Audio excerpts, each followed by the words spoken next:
But here's what my role today is to be a party planner. You ever hired a party planner? This is the season of parties, right? You get invited to a lot of them. I don't know if I have any introverts. You may not like to be invited to a lot of them. The other people are like, oh, how many parties can I go to? But it's party season. And today, God's to tell them they have an invitation. In your seat, you had an invitation. And here's the great thing about an invitation. I can accept it or I can decline it. Now, it is not up to me, the party planner, to come find all the people that declined it and talk them into accepting it. I just throw the party and I invite, but it's up to each of us. Do we want to accept it? So you can say, I want to just hold on to my sword. I want to stay back in this old season.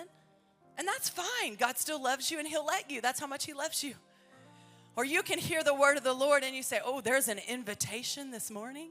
It's party season. It's party time. There's an invitation and I'm going to accept that invitation and just see what's going to happen. And here's the great thing about God, all through the word of God, and especially we're coming into the Christmas season, you see all kinds of invitations given. The angels gave invitations to the shepherds. They could have sat right in the field. They didn't have to accept it, but they did. An angel gave an invitation to Mary. What if she'd have been like, nah, I'm good. That sounds too uncomfortable. But she didn't. And so we're all given this invitation today. And it's up to us to accept it. And you're invited. What am I invited to? What is this party? Like, what is it? This is what I want to talk to you about today is you're invited to rejoice. Rejoice. Okay, the word rejoice has that little, what do you call that? Synonym, that means to do again. So it means to have joy again. That means I know you had it at one time, but God's saying you're invited right now to do it again, to rejoice.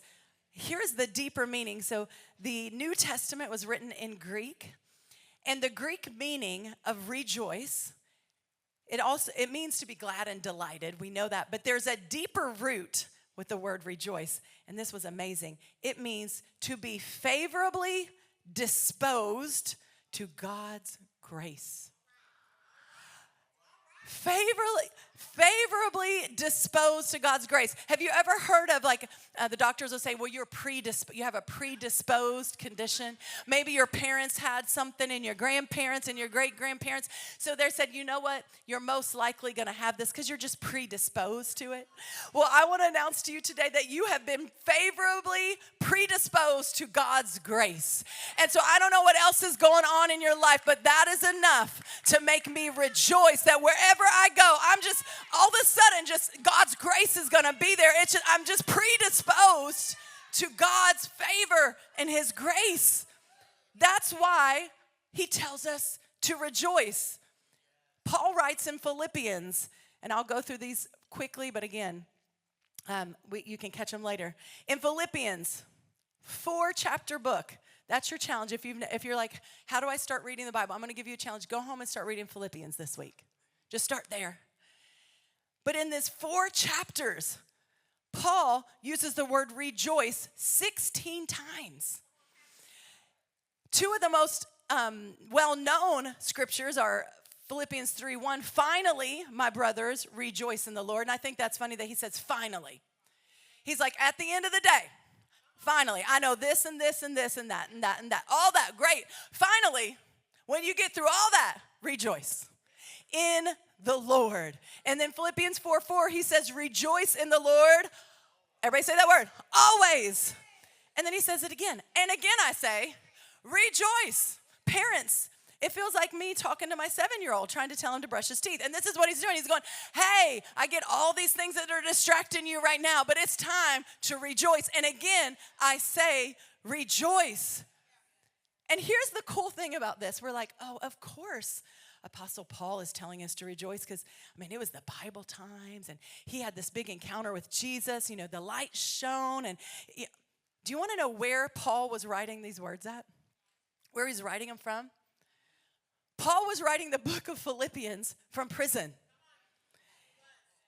He wasn't just in prison, but everyone outside of the prison was slandering him, talking bad about him. And he was in prison, not sure if he was going to face death. He was awaiting his execution, not because he robbed a bank. He wasn't awaiting execution because he did something wrong. He was awaiting his execution because he was preaching Jesus.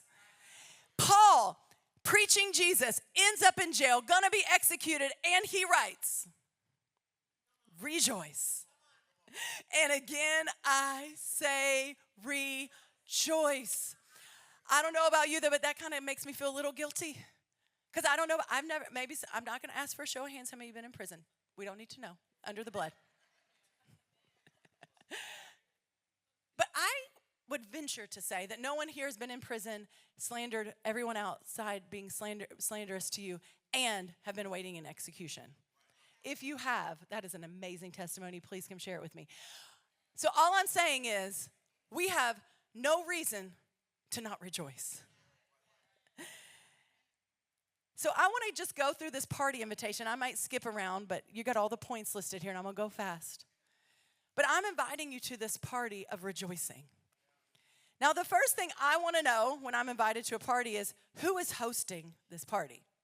Like, who's throwing this party? I don't know if I want to go until I know who's throwing the party. Well, the person that's hosting this party, most people probably want to avoid, does not have a good reputation, is not liked.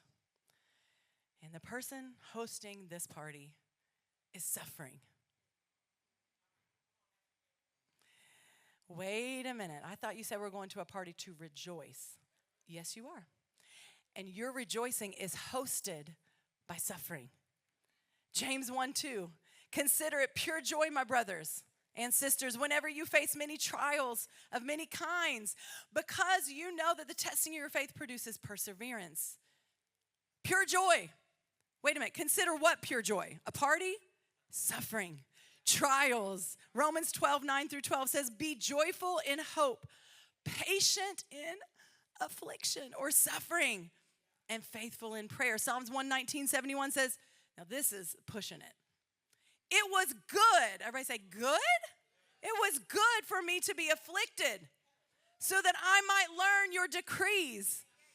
Matthew, I'm just trying to convince you why suffering hosts the party of rejoicing. Matthew 5:11 said, blessed are you when people insult you, persecute you, falsely say all kinds of evil against you because of me.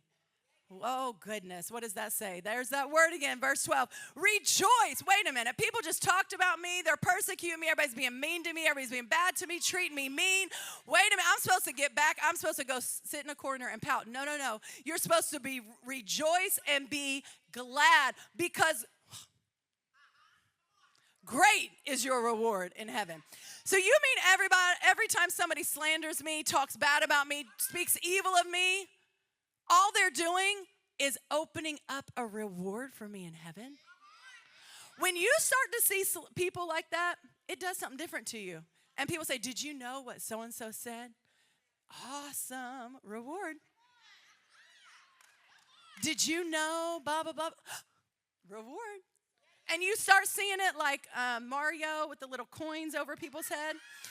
And you just start seeing slander and gossip and evil, like, oh, I'm just collecting more rewards. So you rejoice. One more I'll read. Philippians 2:17-18.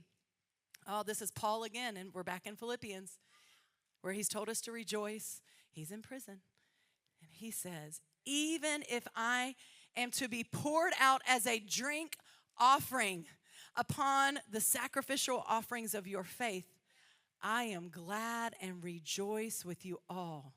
Likewise, you also should be glad and rejoice with me. He's saying, even if I die, because I have poured out my soul, the gifts, everything God's giving, I poured my whole self out into serving Jesus. Even if I die, he's telling other people to rejoice. That's amazing.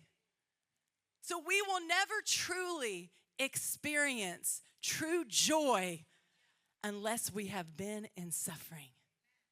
Suffering will always host the party to joy.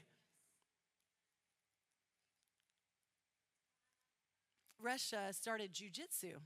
I'll let you know how that goes. And yeah, the other day I had like bruises all over me, and somebody's like, "Are you okay?" I'm like, he likes to wrestle, and he's really getting strong. And so Phil Landreth, who is a friend here at Citygate, been with us for a long time, he's like, "You need to bring him down, let him join jiu-jitsu." I'm like, oh, okay, great. And they were pairing, he's the youngest in this group because it's age 7 to 12 or 10. And so he's kind of the younger one. So they were pairing him up for partners to do their jiu-jitsu things on, and moves on. And he's looking at everybody, and Phil wanted to put him with another little boy about his age, and Rush looked over and was like, "No, I want to be with her." I picked a girl. And I'm like, my smart little boy, he's thinking, she can't take me out because he's newer to the group, right? Why did this little girl drop him? And why she's giggling?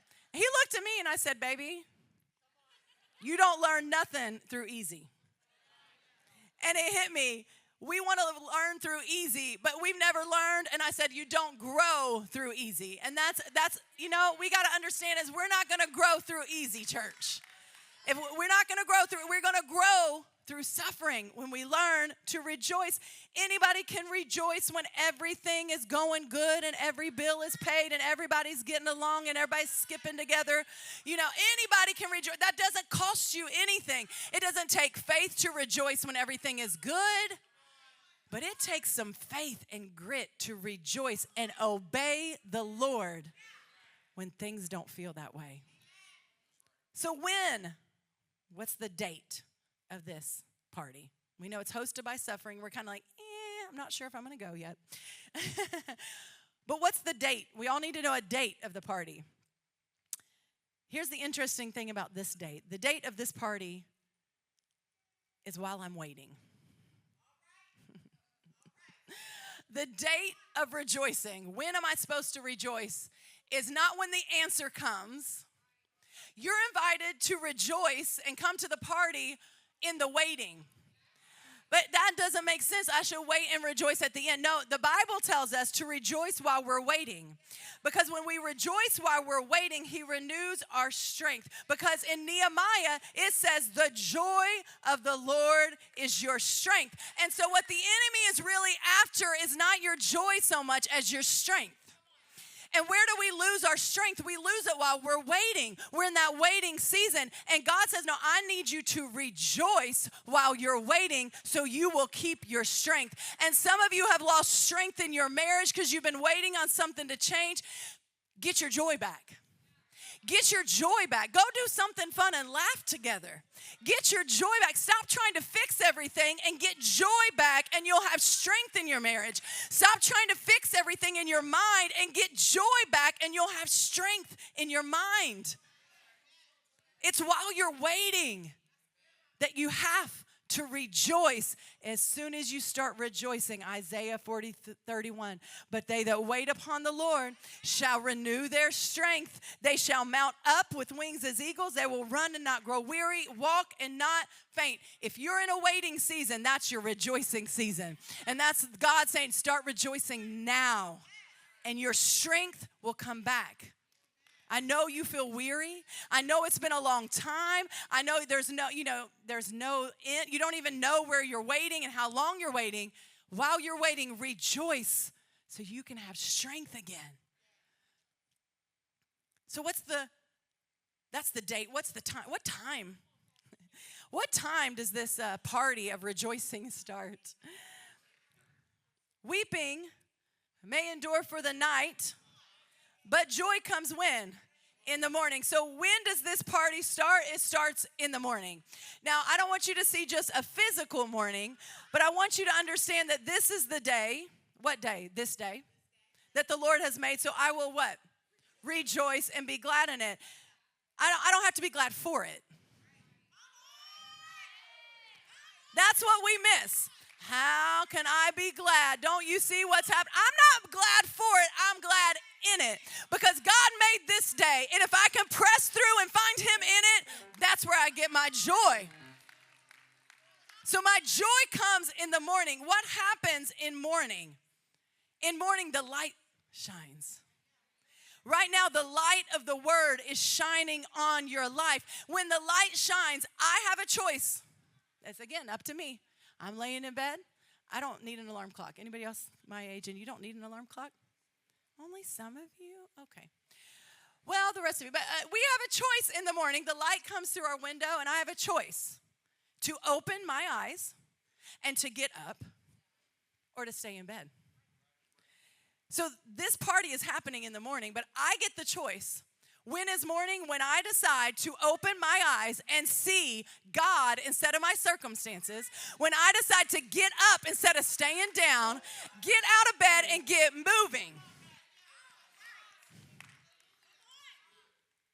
When your strength is gone and your joy is gone, you don't want to move. You can see it in people's faces. They don't want to move. They want to sit inside. They want it to be dark, right? It's real.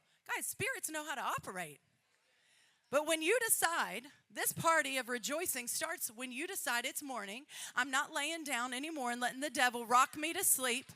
I'm not going to be numb to everything going on around me. I'm going to open my eyes and see him. I'm going to get up and get moving. It is morning. As soon as your feet hit the floor and you start moving, oh, now this is the day that the Lord has made, and I will rejoice and be glad in it. And that's when joy comes in the morning. You want to stay in bed, you want to stay at night, sorrow will stay. You get to decide. You get to decide how many times you hit snooze. Location. Where's the location? Where am I going to have to go for this party? Where is my location? Where is this party located at? 2 places. You ever been to a progressive dinner? That's old school. Some of y'all young ones, you need to start this up again. Okay, you have back there. Okay, progressive dinner. This is fun. You go from house to house and you have different meals. So you start like with the appetizers at somebody's house, and then the salad, and then the soup, and you go, and the dessert. You start main course. You go from house to house. We did it with our care pastors' wives and staff a couple years ago. It was so much fun. So this is going to be a progressive location. 2 places. Where is this rejoicing party happening? Place number 1, Psalm 16:11. You will show me the path of life, because in your presence is fullness of joy, and at your right hand are pleasures forevermore. Joy comes in the presence of God. It does not come in the presence of your best friend. It does not come in the presence of scrolling through everything that you can numb yourself with. Joy does not come in the presence of alcohol. True joy does not come in the presence of a boyfriend or a girlfriend. Joy comes when you're in the presence of God. That's why when you come in here, you feel joy, and you go home and you're like, where'd it go? Where'd you go? Where'd you go? That's what God says to some of you, like, where'd you go? We saw each other a few hours. Where'd you go? You go home and try to fill up on all these other things. You're never going to get joy. They're going to run out. True presence is in the presence of God. In John, and I'm not going to read this whole thing, but in John 15:9-12, Jesus connects obedience to joy. He says, his joy will be in me, and that my joy will be full when I keep his commandments. There is no way to have joy and live in disobedience.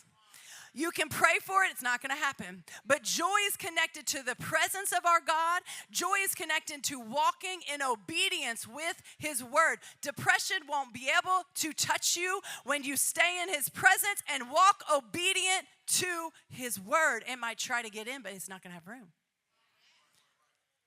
So that's location 1. Location 2 of this party. So location 1 is the presence of God. This is kind of a fun one, I think. Location 2, I'll say this is where we have the dessert. Psalms 23. It's my favorite. The Lord is my shepherd, I shall not want. He lets me rest in green meadows. He leads me beside peaceful streams. He renews my strength. He guides me along right paths, bringing honor to his name. Now here we go. Even though I walk through the valley of the shadow of death, I will fear no evil, for you are with me. Your rod and your staff, they comfort me. Here we go. Here's location number 2. Are you ready? Here's where we rejoice. You prepare a table before me in the presence of my enemies. You anoint my head with fresh oil and my cup overflows. The second stop and location of rejoicing is when God prepares a table and says, sit right here and feast and have a party in front of your enemies. See, God, some of us keep complaining about the enemy following us around. And we keep going, why does he keep following me? What is going on? Am I missing something? And God's like, if you would just come to the party, your enemy is a sign that there's a party and I need it to happen in front of him.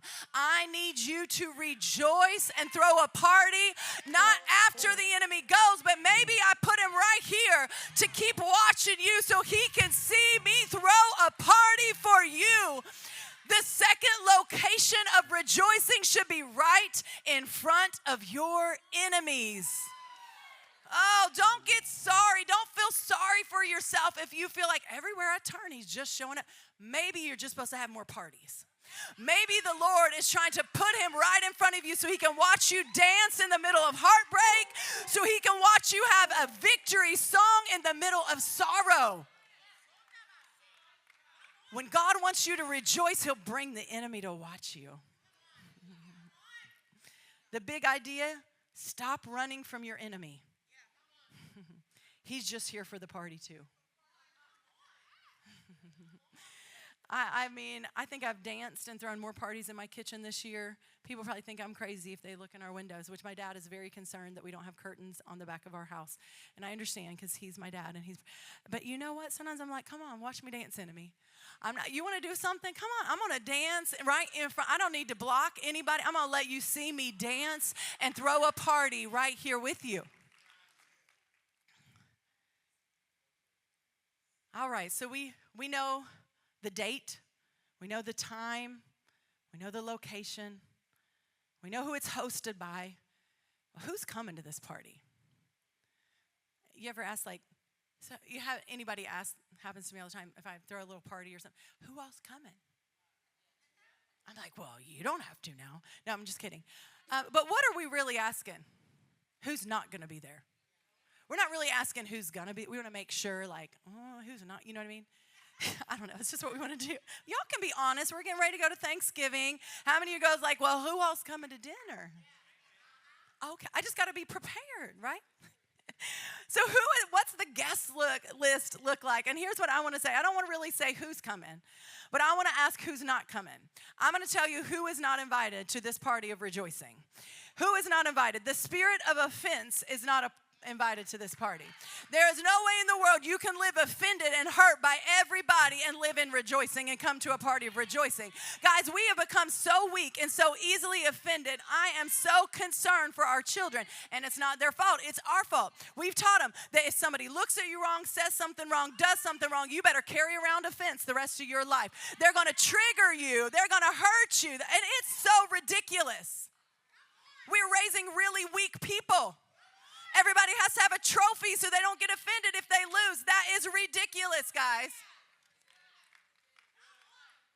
But the spirit of offense is not invited to the party of rejoicing. It can't come. Shame is not invited to rejoicing. The shame of your past and past mistakes is not invited. Lies of the enemy are not invited. Bitterness. You're not allowed to carry bitterness from an old season into a season of rejoicing. Put it under the blood. Unforgiveness, strife is not invited to this party. Fear is not invited to this party. Perfect love casts out all fear.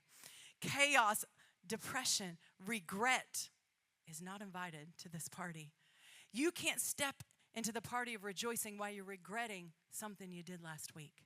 Make it right. Go back, make it right. That's what the Bible says. Don't just forget about it. Do your first works over, make it right, and go on to the party. All right? Worry is not invited. I'm not allowed to worry about, well, what's going to happen while I'm rejoicing. It's not invited. I don't know. God just commanded me, rejoice. He does the rest. And there's something amazing about God. When I take that step of obedience and rejoice when I don't feel it, there's something amazing and miraculous that happens. So that's our guest list. That's who's not coming. And I want to close with this. What am I supposed to wear? You ever been invited somewhere and you're like, is this casual? What is it? And you don't know what, and you stand and stare, and then you text your friend, what are you wearing, right? That's only girls, maybe, I'm sorry. Or you ask your wife, what am I wearing, men, okay? Well, I want to tell you what the party attire is. And it's so amazing, because we cannot make happen what happened at the beginning of this service. Only God can. We can't work it up. It's not. But he knew it. The party attire for rejoicing, the party of rejoicing, is the garment of praise. Isaiah says, to appoint unto them who mourn in Zion, that means you were down. To give unto them beauty for ashes. He wants you to wear beauty to this party, not the old ashes of your past. To give you the oil of joy. He wants you to walk in joy instead of mourning into this party. The garment of praise for the spirit of heaviness. Do you know you can put on praise? And the heaviness that you're feeling has to go. But here's the thing, heaviness doesn't go if I talk to it.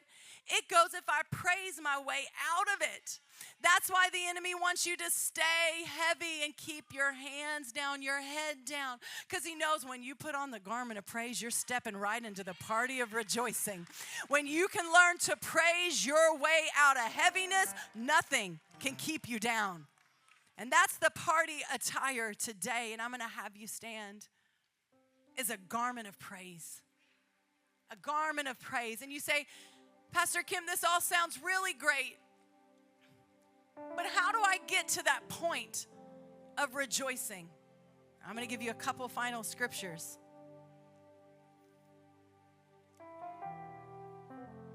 Finally, brothers and sisters, whatever is true, whatever is noble, whatever is right, whatever is pure, whatever is lovely, whatever is admirable, if anything is excellent or praiseworthy, think about these things. A lot of our problems and what keeps us out of the party of rejoicing is in our mind. We have a command, we have a direction, we have everything God's told us to do. So what's keeping us from just opening the door and going into that party? We got to fix our focus. If you're going to enter into the party of rejoicing, you got to fix your focus. Are you going to focus on the valley of the shadow of death? Or are you going to focus that he is with you and his rod and his staff are comforting you? Are you going to focus that he's prepared a table before you? He's filling your cup. He's anointing your head. Where's your focus? And the only way we can fix our focus is we tell our mind what it dwells on and what it doesn't. The Bible says in 2 Corinthians 10, we have to cast down imaginations. You ever have imaginations that come in your mind? Well, what if it never changes? Well, blah, blah, blah. What if? You don't have to let it stay there. It says cast down that imagination and listen to this, high thing. If you don't think God has orchestrated this day, cast down every high thing that has exalted itself against the knowledge of your God. And then bring into captive every thought and make it obedient to Christ. The only way you're really going to access this party in this season is if you guard your mind. Because whatever you allow your mind to dwell on, it will get in your heart. Whatever's in your heart, your mouth will tell on it really fast. If you're a complainer, if you're negative, if you're gossiping, if you're constantly rehearsing a pain, and I understand it hurts, you've dwelled on it, it's got in your heart, and now it's coming out of your mouth. But if you fix that thought today and you take it captive and you pull down that thing that's tried to become high above your God and you make it obedient to this word, you watch things change. You watch things shift. You start dwelling and fixing your focus on what is good, what is true, what is praiseworthy. The enemy brings a thought in your mind, say, oh, no. No, oh, wait, where'd my whistle go? Maybe that'll train your brain. Keep this with you. When there comes a thought in your mind that's going to pull you down and keep you from rejoicing, blow this to remind you, no, we're in party season. I will rejoice. I will rejoice and be glad. I will